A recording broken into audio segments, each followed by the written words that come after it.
আপনি দুনিয়ার সব বুঝেন, আখিরাত বুঝেন না কেন? আপনি কবর বুঝেন না কেন?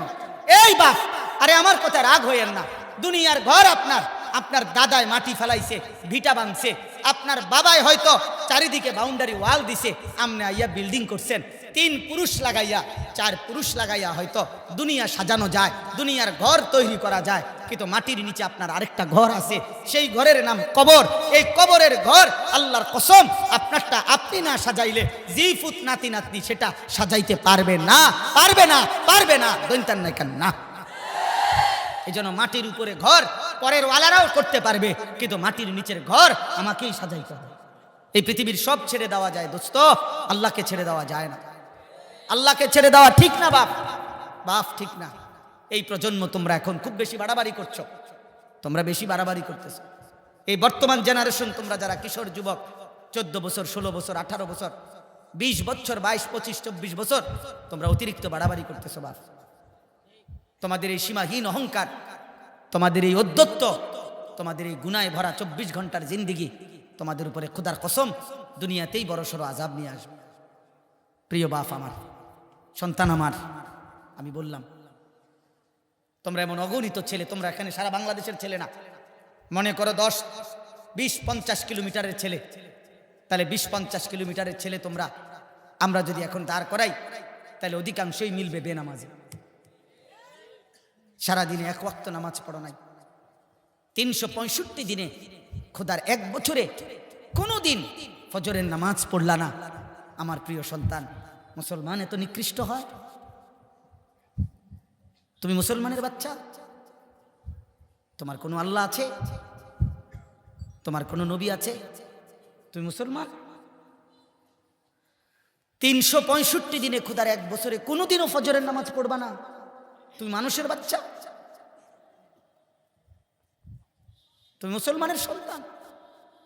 এক পবিত্র মা 2 বছর তোমাকে বুকের দুধ পান করাইছেন। এই 2টা বছর মা বুকের দুধ পান করাইতে কত লক্ষবার গালে মুখে চুমা দিছেন, আদর করছেন, বুকে জড়াইয়া ধরছেন। এই বাবা কতবার মাথায় হাত বুলাইছেন, কত হুজুরের কাছে, কত আলেমের কাছে, কত আত্মীয় স্বজনের কাছে তোমারে দাঁড় করাইছে, হুজুর মাথাটা মুছা দেন, আদর করে দেন, আমার বাচ্চারে যেন আল্লাহ মানুষ বানায়। কত মানুষের হাত বুলাইছে, দোয়া করে দিছে, তোমার চাচি, তোমার মামি, তোমার ফুফি, তোমার খালা, তোমার দাদি, তোমার নানি, তোমার দাদা, তোমার নানা, তোমার গ্রামের হুজুর, তোমার মসজিদের ইমাম সাহেব, তোমার মসজিদের মুয়াজ্জিন, তোমার এলাকার কোনো আলেমে দ্বীন, এতগুলো মানুষের হাত বুলাই দিছে। মা তোমারে পবিত্র স্নেহে বুকের দুধ পান করাইছে। বাবা তোমার জন্য উপার্জন করতে গিয়ে মিনিটের পর মিনিট, ঘন্টার পর ঘন্টা ভরা দুপুরে মাথার ঘাম পায়ে ফেলাইছে। বিনিময়ে বাবার স্বপ্ন এই ছিল, মায়ের স্বপ্ন এই ছিল, 16 বছর বয়সে তুমি সারা রাত নারী দেখবা, উলঙ্গ ছবি দেখবা, জিনার ব্যভিচারের দৃশ্য দেখবা, 1 ওয়াক্ত নামাজ পড়বা না। না আল্লাহ চিনলা, না রসুল চিনলা, না সুন্নাত চিনলা, না দিন চিনলা, না নামাজ চিনলা, না গোলামি চিনলা। হায় হায় মুসলমানের বাচ্চা, এত বড় নাফরমান কেমনে হইলি বাপ? এই বাপ,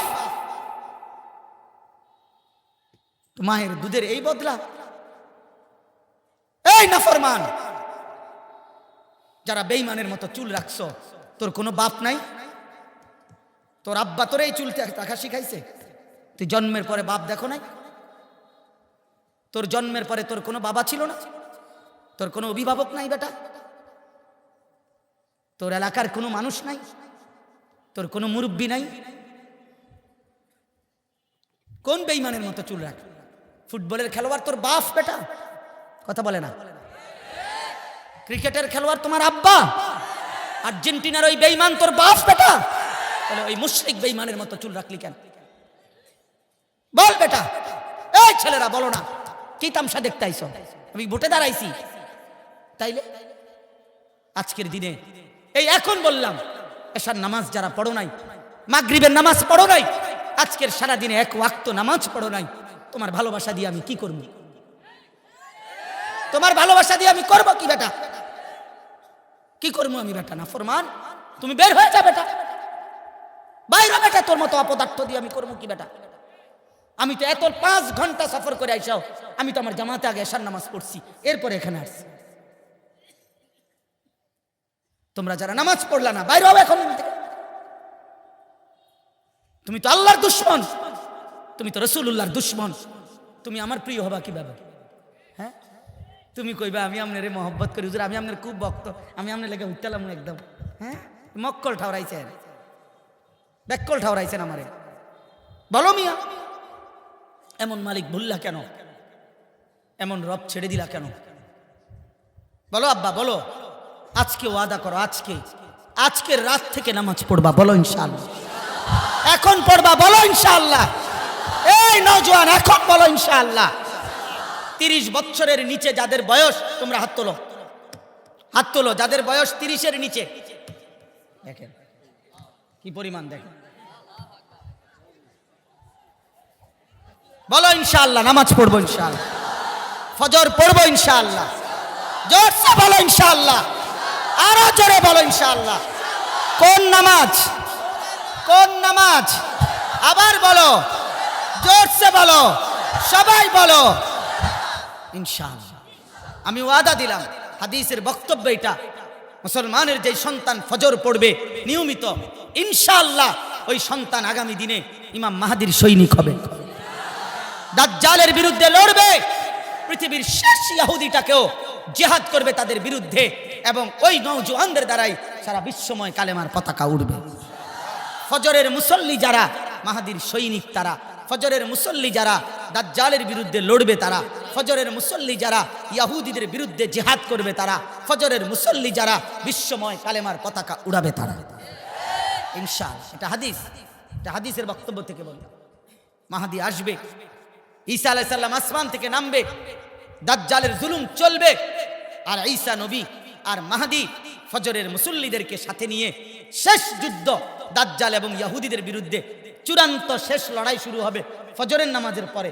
ফজরের মুসল্লিদেরকে সাথে নিয়ে, ফজরের মুজাহিদকে সাথে নিয়ে আসরের নামাজের ভিতরেই মসজিদে আকসা বিজয় হবে, দাজ্জাল নিহত হবে, শেষ ইহুদি কুত্তাটাও নিহত হবে, ইমানের পতাকা উড়বে ইনশাআল্লাহ। এটা হাদিসের বক্তব্য। এজন্য তোমার মতো মনে রাখো, নারী, ছবি, উলঙ্গ দৃশ্য, জিনা, ব্যভিচার, মোবাইলের অস্থিরতা, বেঈমানের মতো চুল চেহারা, তোমার মতো অপদার্থ ছাড়াও ইসলাম টিকবে, তোমার মতো আঙ্গাল কাঙ্গাল ছাড়াও ইসলাম থাকবে। তুমি কামে লাগলা নারী, তুমি একদিন মরে যাবে আর বেড়ি চাইতে চাইতে। হ্যাঁ, চাই, অসুবিধা কি? দেখো সারা পৃথিবীর নারী, দেখো সারা পৃথিবীর মহিলা তোমার ঘরে আসুক, তুমি কি এটা চাও? এত বেড়ি দিয়া করবা কি? এত নারী দিয়া করবা কি? 16 বছর বয়সে যদি যুবক, 18 বছর বয়সে যদি এত নারী, এত উলঙ্গ ছবি, এত জিনা ব্যভিচারের দৃশ্য মোবাইলে দেখে ফেলো, আগামী 40 বছর যদি তোমার হায়াত পৌঁছে, ওই পর্যন্ত তো তোমার গুনাহ জমতে জমতে তুমি দাজ্জাল হয়ে যাবে। এত কম বয়সে এত বড় গাদ্দার হয়ে গেলা। মাত্র 16 বছর বয়সে ঘাড় তোর এত শক্ত হয়ে গেল যে রবের সামনে একটা সেজদাও দিলা না। এত অল্প বয়সে মানুষ এত বড় গাদ্দার হয়। এত কম বয়সে এত বড় মালিককে বৃদ্ধাঙ্গুলি দেখাইলা যে হে মালিক, আপনি যতবারই আজান দিয়ে ডাকেন আমাকে, আমি সেজদা দেব না, আমি চলে যাব অন্যদিকে। তা আমি এই জন্য পরিষ্কার বলি, একবারে চোখের দেখা বাস্তবতা হলো, আপনারা যে কেউ দেখেন, বাবা তোমরাও দেখো, যখনই আজান হয়, এই পৃথিবীর সবাই জানে এটা, আজান হলে কুত্তা খেউ খেউ করে, ঘেউ ঘেউ করিয়া ওই জায়গার থেকে সরে যায়। এটা আজান হলে মসজিদের সীমানার কাছ থেকে সরে যাওয়া, এটা কুকুরের স্বভাব, এটা মুমিনের স্বভাব হইতো। তুমি নাইলে দেখো, তুমি দেখো। এই জন্য সেলফি উঠাইবার সময় মানুষের লগে উঠাইও না, ওই কুকুরের লগে উঠাই। দোস্ত তুই আর আমি মিলছি বালা, দুজন একসাথে উঠাইবা, উঠাইয়া বলবা দেশবাসী কমেন্টস করে জানাবেন আমাদের দুইজনকে কেমন লাগছে। সারা দেশবাসী জানাবে একরকমই লাগছে, একরকম। দুজনই মুত্তা ফানি লয় না, একবারে খাপে কাপ মন্তেজের বাপ। আমরা দেশে কয়ারি মন্তেজের বাপ, যে দেশে যার বাপ, বুঝেন নাই? খালাস, এটা বুঝতে শেখেন। প্রিয় ভাই, তুমি বুঝতে শেখো, বুঝতে শেখো। বেঈমান তোমাদেরকে নিয়ে ডুগডুগি খেলে, বাঁদর বাঁদর নাচায়। ছোট্ট একটা ডুগডুগি আছে, বান্দর যারা নাচায়, এটা নাড়ায়, এটা ডুগডুগ আওয়াজ করে, বান্দর এটা তালে তালে নাচে।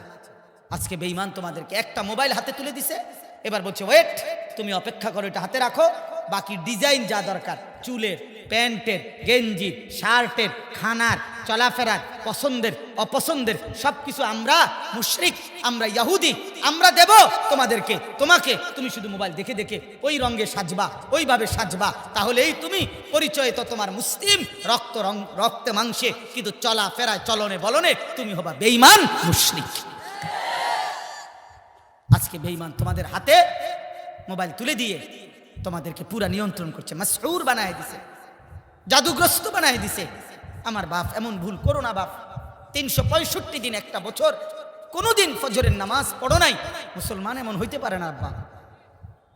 মুসলমান এত নিকৃষ্ট হইতে পারে না।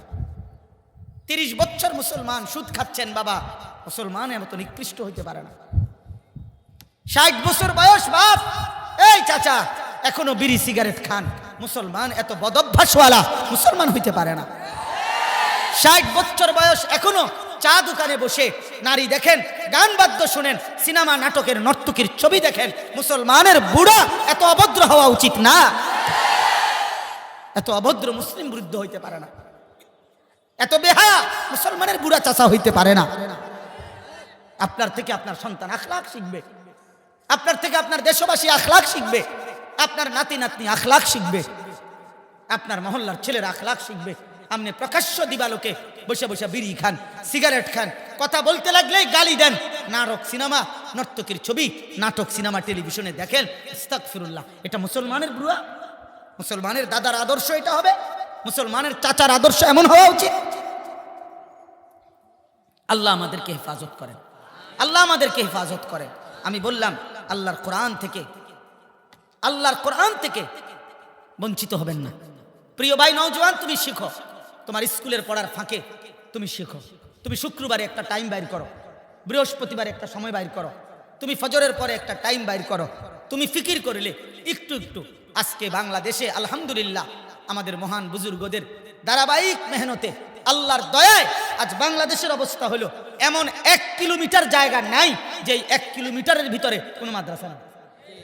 তার চারিদিকে আল্লাহর কোরআন শিখানোর এত বেশি ব্যবস্থাপনা থাকার পরেও আল্লাহর কোরআন থেকে বঞ্চিত হইলা কোন যুক্তিতে?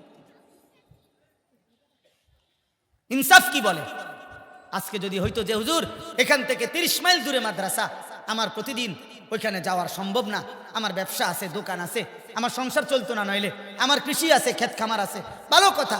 সাহাবায়ে কেরাম এক বেলা কৃষি করতেন, এক বেলা নবীর কাছে দ্বীন শিখতেন, এক বেলা খেজুর আঙ্গুরের বাগানে কাজ করতেন, আরেক বেলা নবীজির কাছে দ্বীন শিখতেন। আল্লাহর কসম, কিতাবের মধ্যে আমি নিজে পড়ছি, ইয়াবুসুল ইলমা, সাহাবারা ইলম চর্চা করতেন ফি মাজালিসিহিম, যেখানে বসতেন ওনারা, যে কোনো মজলিসে, অফি মাসাজিদিহিম, মসজিদে, অফি আসওয়াকিহিম, তাদের বাজারে বাজারে, হাটে ঘাটে, সর্বত্র দ্বীন চর্চা করতেন, ইলম চর্চা করতেন।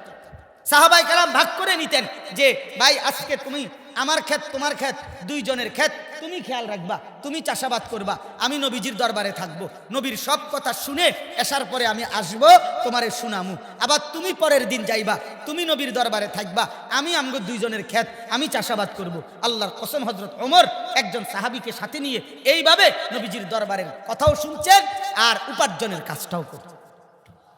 তো হাদিস, দ্বীন শিখছেন, দ্বীন শিখছেন।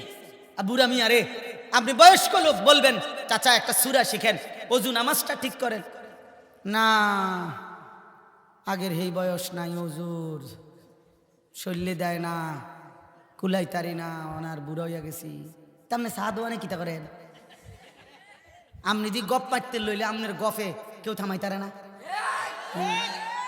কথা বলেন। আপনি যদি সারা বিশ্ব বুদ্ধি দেন, সাহাদওয়ানে বইয়া বইয়া গীবত করেন, হ্যাঁ, আপনি যে রাজনীতির আলাপ করেন, আপনার এই বয়সে আপনার জিগাইছে কে? দেশ জেনে যা কাইতক নাহলে শীতক, আপনার কিতা? আপনার না বলে জান চলে না, কথা বলেন না কেন? আপনার না বলে জান চলে না, তো আপনি বেনবেন করেন কেন? চা দোকানে বইবে গপ মারেন কেন? এটা করলে পারেন। দুনিয়া সব ভাত খাইছে মাত্র, এখন আবার আপেল খাবেননি, হ দাও 2 পিস দাও, মালটা খাবেননি, হ খাও, আনার খাবেন, হ খাও, চা দিতামনি, হ চা দাও, বন দেই আরেকটা, হ বন দাও, 10 টাকার বুট দেই, হ বুট দাও, কারণ দোকানে তো থাকতেই না, উড়াই দিব না, না খাইলে কিছু। আপনি দুনিয়ার সব বোঝেন, আখিরাত বোঝেন না কেন? আপনি কবর বোঝেন না কেন? এই বাপ, আরে আমার কথা রাগ হইয়েন না, দুনিয়ার ঘর আপনার, আপনার দাদায় মাটি ফেলাইছে, ভিটা বাঁধছে, আপনার বাবাই হয়তো চারিদিকে বাউন্ডারি ওয়াল দিছে, আমনে আইয়া বিল্ডিং করছেন, 3 পুরুষ লাগাইয়া 4 পুরুষ লাগাইয়া হয়তো দুনিয়া সাজানো যায়, দুনিয়ার ঘর তৈরি করা যায়, কিন্তু মাটির নিচে আপনার আরেকটা ঘর আছে, সেই ঘরের নাম কবর। এই কবরের ঘর আল্লাহর কসম আপনারটা আপনি না সাজাইলে জিফুত নাতি নাতনি সেটা সাজাইতে পারবে না, পারবে না, পারবে না, দৈন্তান না কেন না। এই জন্য মাটির উপরে ঘর পরের ওয়ালারাও করতে পারবে, কিন্তু মাটির নিচের ঘর আমাকেই সাজাইতে হবে, আমাকেই সাজাইতে হবে। আপনি যেদূর পারছেন এদূর রাখা যান, বাকিটা আপনার ফুতে করবে, কিন্তু কবর আপনি সাজান, আখেরাত আপনি সাজান, কেন আল্লাহর কোরআন পড়বেন না? এই জন্য আজকে এটা মাঝখানে লম্বা বললাম, দয়া করে প্রত্যেকে নিয়ত করেন আল্লাহর কোরআন ইনশাআল্লাহ, বলেন ইনশাআল্লাহ, বলেন ইনশাআল্লাহ।